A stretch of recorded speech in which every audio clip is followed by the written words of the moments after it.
दृष्टिकोण हमने बना रखा, उस दृष्टिकोण को साफ करके दूसरे जो दृष्टिकोण बनाना हमें संसार के प्रति। जो हमारे आसपास घटनाएं घट रही हैं, उन आसपास की घटनाओं को हमें इस प्रकार का एक दृष्टिकोण हमें बनाना है, जो दृष्टिकोण हमारा दुख कम कर दे, संसार के स्थायित्व को, संसार की घनता को, ये जो हमें इतना घन दिखाई देता है, जड़ दिखाई देता है संसार, ऐसा लगता है कि ये इससे मजबूत कुछ नहीं है, ऐसा लगता है हमें संसार। जब वर्तमान में कोई घटना घटती है तो उस घटना के प्रति हमें बड़ा ही ऐसा लगता है कि ये घटना बड़ी ठोस है, बहुत ठोस है, ये तो कभी बदलने वाली नहीं है, और ये तो ऐसी ठोस है कि ये तो बिल्कुल हमें अवरुद्ध कर देगी, रोक के रख देगी, हमें आगे नहीं बढ़ने देगी। इस दृष्टिकोण के कारण व्यक्ति परेशान हो जाता है, ये सोचता है कि भाई ये तो घटना जब हटेगी ही नहीं हमारे जीवन से तो ये तो हमें दुखी कर देगी। उस समय व्यक्ति वेदांत की ये उच्चतम बातें भूल जाता है कि आज तक हमारा स्वयं का अनुभव है, जो भी परिस्थितियां आई वो बदल गई हैं, और परिस्थितियां बदले ना बदले या लंबी चल भी जाए तो एक विचार जो हमें सुबह उठाता, कई बार तो वो विचार शाम तक नहीं रहता, और यदि वो विचार शाम तक भी रहता हो तो उसका भी ये एक उपाय है कि भाई यदि आप वो स्थान परिवर्तन कर दो या संग बदल दो तो वो विचार चला जाता है। इस बात में हमें बड़ी मनोवैज्ञानिकता हासिल है, बहुत मनोवैज्ञानिकता हमारे पास इस विचार को बदलने की है। इसके प्रयोग हम समय समय पर हमेशा करते रहे। एक बार हम नोएडा से चले, और नोएडा से जब हम चले वर्ष 2005 में, तो हमारे सामने एक घटना घटी कि हमारे एक प्रिय मित्र जो थे मुजफ्फरनगर के, उनका शरीर शांत हो गया, वो मर गए वो। अब उनका सुबह सुबह हमें ऑफिस में जाने की बात थी, ऑफिस में जाने की बात को एकदम से हमें पता चला कि अरे ये तो मर गए। तो हमारे साथ एक और दूसरा मित्र था, तो वो दूसरा मित्र जो था, गाड़ी हमने किराए पे कर ली, चल पड़े। तो वो बड़ा मतलब देखो ये कितनी अद्भुत बात है, ये बिल्कुल वेदांत को समझने वाली बात है कि गाड़ी कर ली, और गाड़ी करने की हमारा थोड़ा मजाक का स्वभाव है, मजाक करना तो मतलब सहज हमारा है स्वभाव में। तो वहां से जब हम चले नोएडा से मुजफ्फरनगर के लिए, तो रास्ते में वो लड़का बड़ा दुखी था, उनका ये तो भाई बहुत दुखी हो रहा है। अब इतना लंबा रास्ता है, हमने जिक्र छेड़ा कुछ मजाक वजाक का, तो वो बहुत दुखी था। तो थोड़ी देर के बाद जो है वो, आधे घंटे के बाद जो है वो 10 मिनट तक खिलखिला के खूब हंसने लगा। तो फिर बाद में हमें बोला, अरे यार तूने तो मुझे हंसा दिया, मेरा तो भाई की मौत हो रही है। अरे मैंने कहा तू अपने आप ही हंसा है, हमने नहीं हंसाया, अर्थात तू हंसना चाहता था तो विचार बदल गया। तो कोई भी घटना जो है वो हम केवल उसको पकड़ के रखे हुए हैं, अन्यथा तो वो घटना ऐसी है ही नहीं कि वो घटना जो है स्थायी हो। संसार में कोई भी परिस्थिति स्थायी हो ही नहीं सकती। आज तक का प्रत्येक व्यक्ति का अनुभव है, ऐसा नहीं है कि ये मेरा अनुभव है, प्रत्येक व्यक्ति का अनुभव है, लेकिन वो उस अनुभव के प्रति जो है सजग नहीं रहता, और अनुभव के, अपने ही अनुभव के प्रति सजग रहना यही साधना है। अपने अनुभव के प्रति जो सजग है, जो उसको अनुभव हुए हैं जीवन में खट्टे मीठे, उसके प्रति सजग रहना। सजग रहना अर्थात जो उसको खट्टे अनुभव है वो दोबारा जब खट्टे होने लगे तो देखना चाहिए कि ये खट्टे अनुभव इस प्रकार की चीजों से हुए थे, इस प्रकार का जो हमारा व्यवहार था इससे हुए थे, अब हम उस व्यवहार को बदल दें। अथवा तो हमारा इस प्रकार का जो दृष्टिकोण था, ऐसी घटना के प्रति हमने ऐसा दृष्टिकोण जो बनाया था, उसके कारण दुख हमारे जीवन में बढ़ गया था। तो अब की बार क्यों ना हम दृष्टिकोण को ही बदल दें। यदि हम दृष्टिकोण को बदल देंगे तो घटना तो अवश्य दोबारा घट सकती है, लेकिन वो घटना दोबारा घटने से भी हमारे दुख जो है उतने ही नहीं बचेंगे। यही बात दयानंद सरस्वती जी को ने वहां समझाने की कोशिश की कि भाई देखो, वास्तव में ये जो ये वेदांत फिलोसफी है, अंग्रेजों ने जो प्रश्न किए, ये वेदांत फिलोसफी तो माइंड वॉश ही है। कैसा माइंड वॉश है? कि ऐसा माइंड वॉश है कि जो आपने अपना दृष्टिकोण संसार के प्रति बना रखा है, वो दृष्टिकोण जो है, वो नजरिया जो है वो ठीक नहीं है, उस नजरिए को बदल दिए, उस उस पॉइंट ऑफ व्यू को बदलिए। यदि आप वो नजरिया अपना बदल देंगे तो आपके जीवन में दुखों की जो प्रभाव है, वो दुखों का प्रभाव कम हो जाएगा। दुख नहीं आएंगे इसकी कोई गारंटी नहीं दे सकता। इतने बड़े बड़े अवतार हुए, इतने बड़े बड़े संत हुए, ऐसा तो कोई भी नहीं है जो शरीर धर के आया और उसके जीवन में दुख नहीं है। तो उसके प्रति दृष्टिकोण जिसका जैसा है उसको उतना इफेक्ट करेगा। इसके अनेकों साधन बता दिए। अब अनेकों साधनों में एक तो साधन ये हो गया कि व्यक्ति अपने मन को कभी भी जो बांध बनाया जाता है, तो बांध बनाने के समय पर, गंगा जी का यदि बांध बनाया जाए तो बांध बनाने के समय पर उस बांध को कभी भी एकाएक उस जल को नहीं रोका जा सकता। उस जल को एक तरफ रोक दिया जाता है और दूसरी तरफ उसको रास्ता दे दिया जाता है। इसी प्रकार मन जो है, वो मन को आप एकाएक नहीं रोक सकते, उसको आप दूसरी दिशा दीजिए। और दिशा देने का ये है, यदि कोई व्यक्ति एकदम बहुत ज्यादा उसको योग्यता नहीं है तो कम से कम उसकी इतनी योग्यता किसी सेवा कार्य में लगे। और यदि उसकी थोड़ी योग्यता है तो अपने आप को वो किसी शास्त्र इत्यादि में व्यस्त करे। आपको अपने मन को इतना व्यस्त रखना है, इतना व्यस्त रखना है कि पहले बचपन में हमारी नानी ज्यादा पढ़ी लिखी थी नहीं, वो एक बात कहा करती थी और हमें बड़ा मजा आया उस बात को सुन के कि अब मन के प्रति थोड़ी हंसी मजाक की भी बात है। वो कहती थी, मैं बिजी तो बहुत रहना चाहती हूँ लेकिन मुझे बिजी होने का टाइम ही नहीं मिलता। मैं बिजी तो बहुत रहना चाहती हूँ लेकिन मुझे बिजी होने का टाइम ही नहीं मिलता। अब बड़ी अजीब सी बात है। तो आप अपने आप को बिजी रखें, है ऐसा, आप अपने आप को व्यस्त रखें, इतना व्यस्त रखें आप अपने आप को कि कोई भी नेगेटिव थॉट, कोई भी आपके पास चीज ऐसी ना आ जाए जो आपको परेशान कर सके। फिर भी फिर भी क्या होगा, जो जिन चीजों में अपने अपने आप को व्यस्त करा उन्हीं में से कोई ऐसी घटना घट जाएगी जो आपको परेशान करेगी।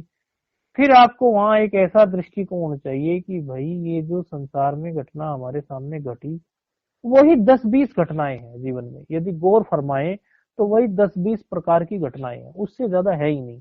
उसी प्रकार का बार बार दुख आता है, उसी प्रकार की कोई घटना घटती है, किसी को कोई धोखा दे देता है, कोई भला करता है उसमें धोखा दे देता है, कोई चीज में कोई कार्य को करने का उसका अनुभव नहीं होता, वहां वो खा जाता है धोखा।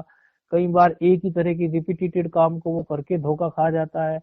कई बार उसको वही जो क्रोध है किसी के, उससे क्रोध आ जाता है, उसी तरह का उसके मन में जो है राग आ जाता है, उसी तरह का द्वेष हो जाता है। अरे ये 5 ही तो चीज हैं, इन्हीं 5 चीज के में से ही सारी चीजें तो निकल रही है, काम क्रोध लोभ मोह में, इसी में से सारी चीजें निकल के आ रही हैं। तो ये मुख्य प्रकार तो ये 5 ही हैं, उसमें से फिर ये अलग अलग रूप धर के आ रही हैं। तो ये खत्म हो जाएगी एकदम, ऐसा तो संभव नहीं है। ये जन्मों जन्मों से जो चीज होती आ रही है वो एकदम खत्म नहीं होगी। लेकिन उसके प्रति हमारा एक तो दृष्टिकोण क्या है, दूसरा हम अपने आप को कितना व्यस्त रखते हैं, तीसरा हम जो घटना घट रही है उस घटना के प्रति अपने को कितना सजग रखते हैं कि ये इतनी ठोस नहीं है। इसके पहले जब हम बीमार हुए हैं और ये लगता है हाय हाय हाय हाय हम बीमार हो गए, कब ठीक होएंगे, तो इसके पहले हम ठीक भी तो थे। ऐसा तो था नहीं हमेशा ही बीमार है, और फिर भी ठीक होने वाले हैं। पैर में छोटे में कहीं छोटी मोटी किसी को चोट लग गई, अंगूठे में ठोकर लग गई, कुछ लग गई, सोचेगा अरे वाह ये तो अंगूठे में ठोकर लग गई मेरे, अब तो मुझे पैर पे पन्नी बांध के स्नान करना पड़ता है और बड़ा मुश्किल काम हो जाता है। तो भाई इसके पहले जब पैर में चोट नहीं लगी थी तो भी तो स्वस्थ था, वो दिन भी याद कर, और इसके बाद ये भी चली जाएगी चीज। तो जीवन तो निरंतर जो है वो चल रहा है।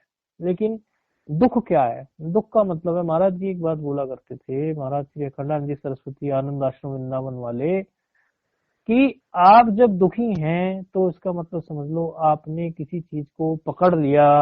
ऐसे बोलते थे कि पकड़ लिया आपने। जब आप किसी को पकड़ लेते हो ना, किसी परिस्थिति को, कहीं भी कुछ भी, तो पकड़ने से आपको जो है दुख प्राप्त होता है। पकड़ो मत, जो जैसे चल रहा है उसको वैसे चलने दो। और यहाँ कोई भी चीज ऐसी नहीं है जिसका सोल्यूशन नहीं है, उपाय नहीं है। हर चीज का उपाय है। और किसी भी चीज के प्रति अपना एक ऐसा दृष्टिकोण मत बनाओ ठोस कि ये चीज टिकाऊ है। टिकाऊ यहाँ कुछ नहीं है, टिका यहाँ कुछ नहीं। यहाँ से तो बड़े बड़ी चीजें चली गई, पसार हो गई, बड़ी से बड़ी परिस्थितियां चली गई, हमारे ही स्वयं सबके जीवन में दुख आए चले गए और सुख भी आए तो भी चले गए। बातें ये बहुत पुरानी है, प्रत्येक संत ये बात कह रहा है। कहेंगे ये तो पुरानी बातें हैं। अरे भाई, ये पुरानी बातें ही काम आएंगी, नया कुछ भी नहीं है। ये पुरानी बातें ही काम आएंगी हमेशा, कि बीतने वाली चीजें बीत ही रही हैं, उनके प्रति अपनी दृढ़ आस्था मत करो। बच्चे के मार्क्स कम आ गए तो सिर मत फड़ाओ। अरे कोई काम रुक गया उसके प्रति सिर मत फड़ाओ, वो भी टल जाएगा, अभी तो हमें याद भी नहीं रहेगा। 4 दिन, 8 दिन, 10 दिन, 20 दिन, 25 दिन पहले किस प्रकार के दुख आए थे, अभी हमें याद भी नहीं होंगे। उस समय हम किस बात से परेशान होंगे, शायद ही हमें याद रहे हों। बहुत से दुख तो हम खुद ही भूल गए। तो भूलना हमारी प्रवृत्ति है। तो ये सब प्रकृति की अपनी सब माया चल रही है, इसमें अधिक चिंतित होने की कोई बात नहीं है।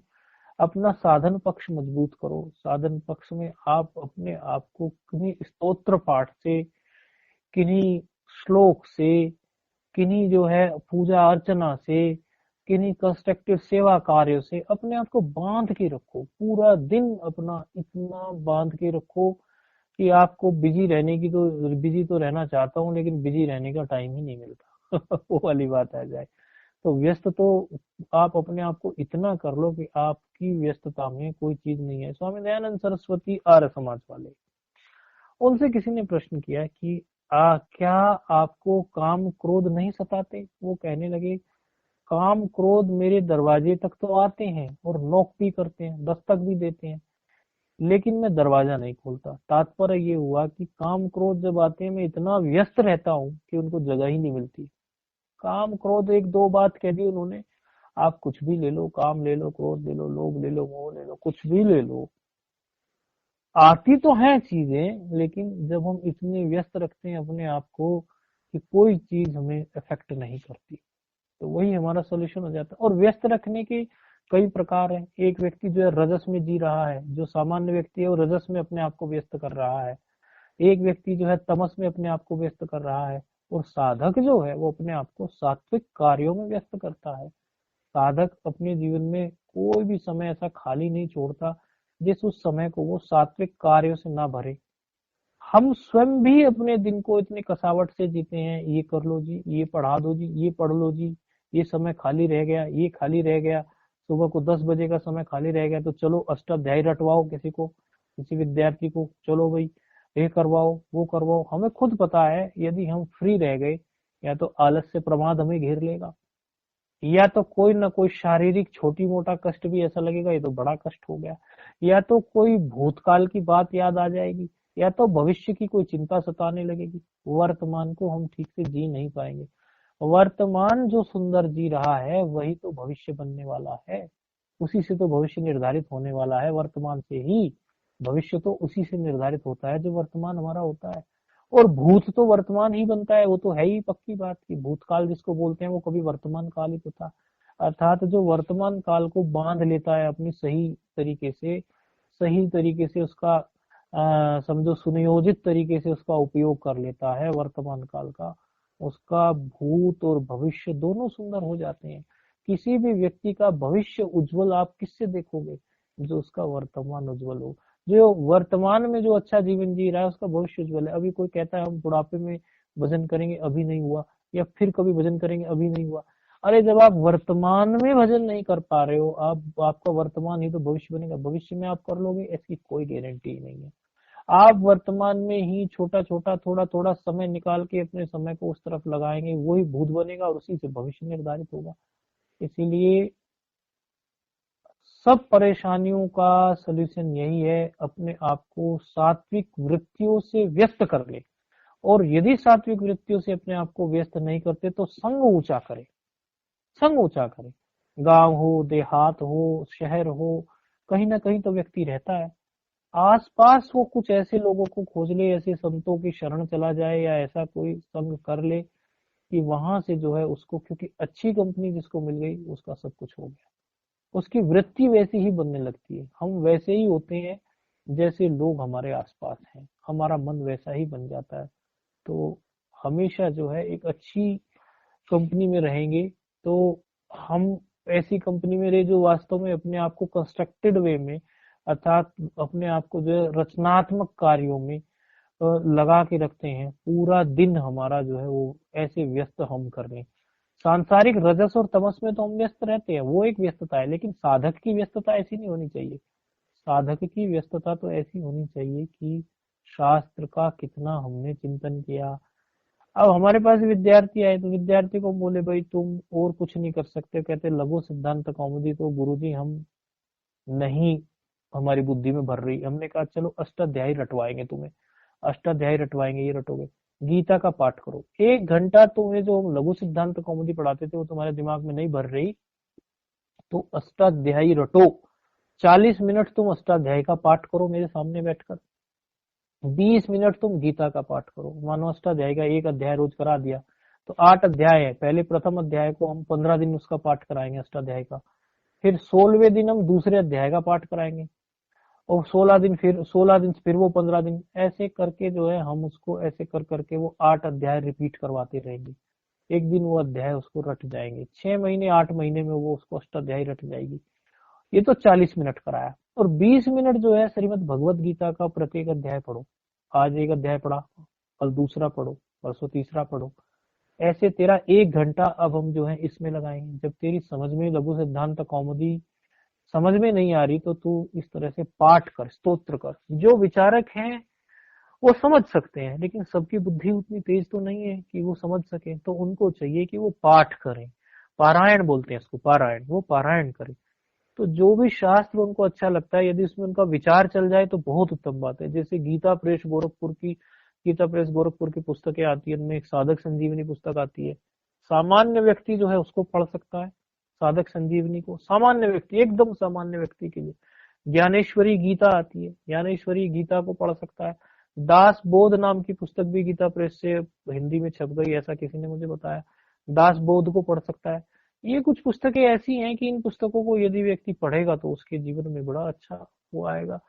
और यदि उसको पढ़ने की या किसी चीज की कुछ नहीं है, पाठ में उसकी रुचि है, स्तोत्र पाठ आदि में, तो वो स्तोत्र पाठ करे। फिर बहुत सारे स्तोत्र है या गीता पाठ है, पारायण करे, लेकिन किसी न किसी तरह अपने आप को व्यस्त रखना ही है सात्विक वृत्तियों से। जो सत्संग सुन सकते हैं, अच्छा सुन सकते हैं, वो सत्संग सुन ले। किसी को एकदम सरलता से सत्संग चाहिए तो इंटरनेट पे महाराज श्री अखंडानंद सरस्वती के उपलब्ध हो जाते हैं, उनका वो ले। वही जिसका सत्संग चल रहा हो उस शास्त्र को भी खरीद ले। यानी जो ऑडियो उनका है, जो व्याख्यान जिस पर है उनका, मानो विवेक चूड़ामणि पर व्याख्यान है, मानो अष्टावक्र गीता पर व्याख्यान है, उस पुस्तक को खरीद ले। जब वो जिस जिस पर बोल रहे हो उसको स्वयं भी कंठस्थ कर ले, उस श्लोक को, अधिक नहीं है, कंठस्थ करे, और फिर उसकी सामान्य व्याख्या स्वयं पढ़े, और फिर ये देखे कि गुरुजी जो बोलने वाले जो वक्ता हैं वो उस पर किस प्रकार की व्याख्या कर रहे हैं, अपने मन को इस तरह बांध के रखे, तो साधक की जो है शीघ्र उन्नति हो जाएगी। बस अपने आप को बांध के रखे। और घटनाएं जो भी घट रही हैं ये सब तो कितनी बीत गई हैं, तो ऐसा दृष्टिकोण आप सब लोग रख सकते हैं।